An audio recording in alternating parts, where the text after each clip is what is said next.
You're not happy.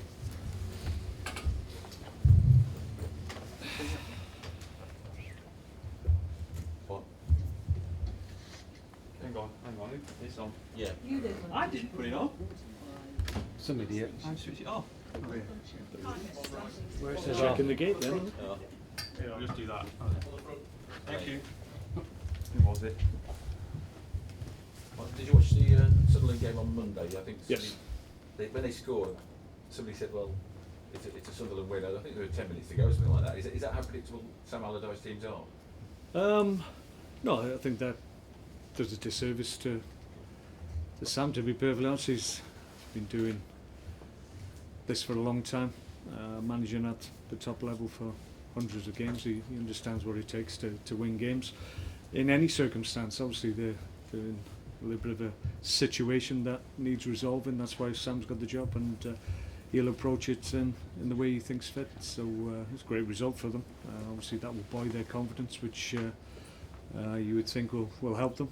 But the way we're playing at the moment, we're really confident in terms of what we're trying to achieve every game we play in. And last time out against Southampton, we were excellent and arguably should have won by more. So if we play as well as we did against Southampton, we'll cause Sunderland a problem. Is this one of those appointments like, I don't know, remember a couple of seasons ago when West Brom appointed Tony Pulis and a lot of people said, well, that'll be them safe now. Is Sam Allardyce going to Sunderland? Is that a similar sort of guarantee? Yeah, maybe. I think Sam can manage at any level in the Premier League, to be perfect, top, middle or bottom.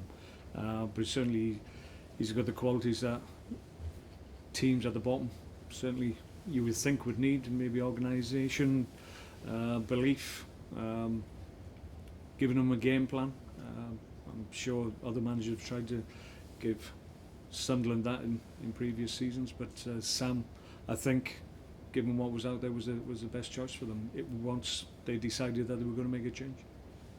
Looking at your side, with the way that Bojan's playing at the moment, and Shaqiri and Martovic, just sort of players that you have, I mean, you literally purring, seeing what they can do in training.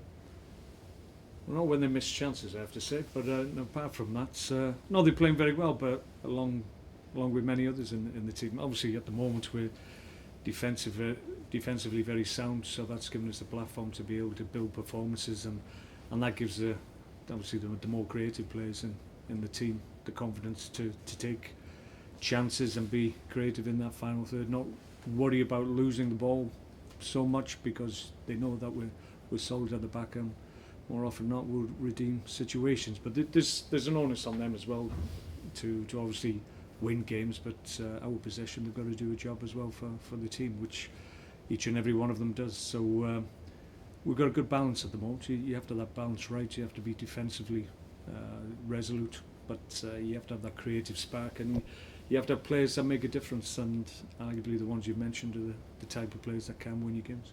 Bit of old Stoke, bit of new Stoke there, but are you as stylish as you can get, or do you want to push it more? I think results-wise we're doing okay, but probably performance-wise we still think there's more to come. I think we haven't all clicked at the same time. I think individually we've had good games, and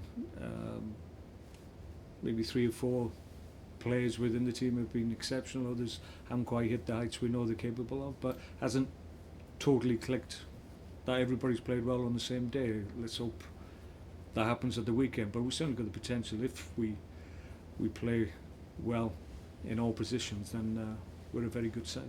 With Ryan back and playing the way he is, and like you said, you've got that stability in defence. Jack Butland as well behind him. Has he got any chance? I know we've spoken about it before with England, with the championships next year. Do you think Ryan Shawcross is going to be one of those Steve Bruces that are just going to think himself unlucky never to have got an England cap? Well, you're right. We have talked about this before.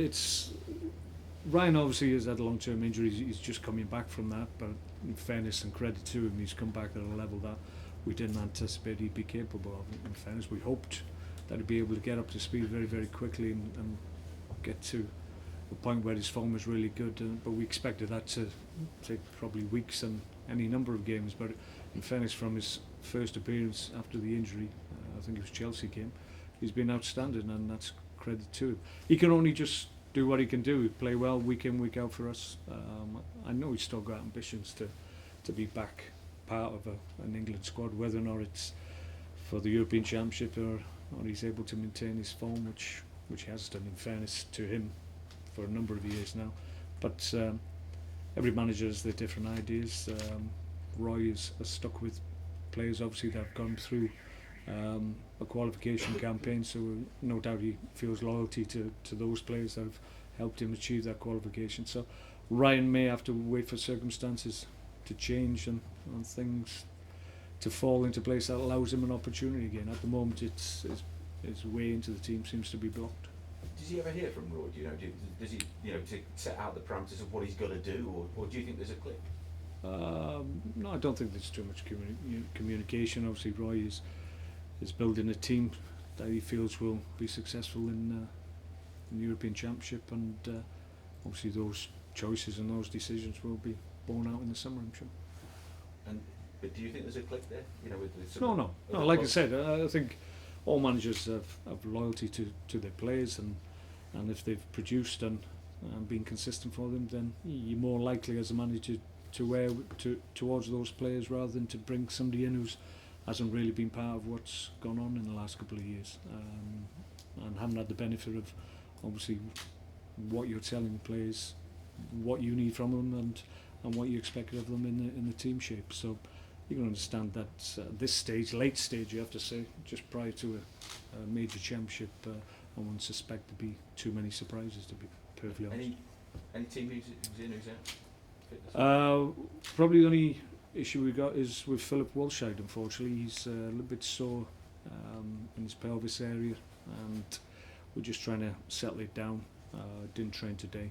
We're hopeful tomorrow that he'll be okay, but he's the only one. What's pleased you most, Mark, about the character of your players in this run you've had here? It was a tricky start, but last couple of months, apart from the Watford game, you've not put a foot wrong, really. No, I think I said at the time we won some first 6 games. I don't think we got a win, but I said at the time, I thought performance-wise we weren't doing too bad. We weren't getting results, but our performances were okay. I actually felt our performances at the beginning of the season arguably were better than they had been in the previous 2 seasons at the same stage. So I wasn't too concerned, and I knew we'd get positive results on the board. Obviously, we've just gone on a run now that has really pushed us up the table, but we felt that would happen. It's okay thinking it and saying it. You've got to go out and actually do it, which we've been able to do. So credit to everybody.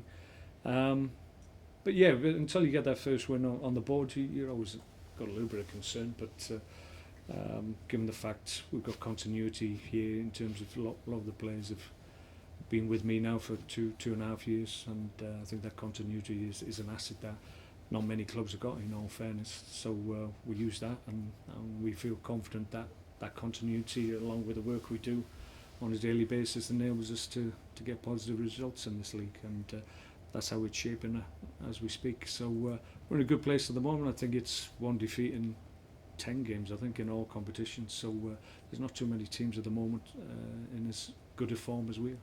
Do you think, in a sense, I know it's happened in the past with Stoke, you've gone under the radar a little bit, that people perhaps haven't noticed you too much, and there you are on the edge of the top 10 with this run behind you? Yeah, I think that's fair to say, which maybe is a consequence of the perception is we don't particularly start well in the season, so that perception seems to drift on and on, even when we've turned it around to a certain extent, which we haven't got a problem with. We've dealt with just being under that radar, as you speak, for a couple of seasons now, and hasn't done us too much harm. We always look back and have a look, see where we actually finish, and we've been really pleased with our finishing position, obviously, so we want to replicate that, if not be even better this year. It's more difficult this year, I have to say. I think there's a lot of teams, very good teams, that will go close and have similar ambitions to us, and we'll have to overachieve and overcome those teams who are obviously a very strong, solid Premier League team. So it's not going to be easy this year, but we're in good heart at the moment. We've had the best start after 13 games that this team has had in the Premier League, so that's a base to build on. All done? Okay. Thank you very much. You're welcome. Sorry I was late.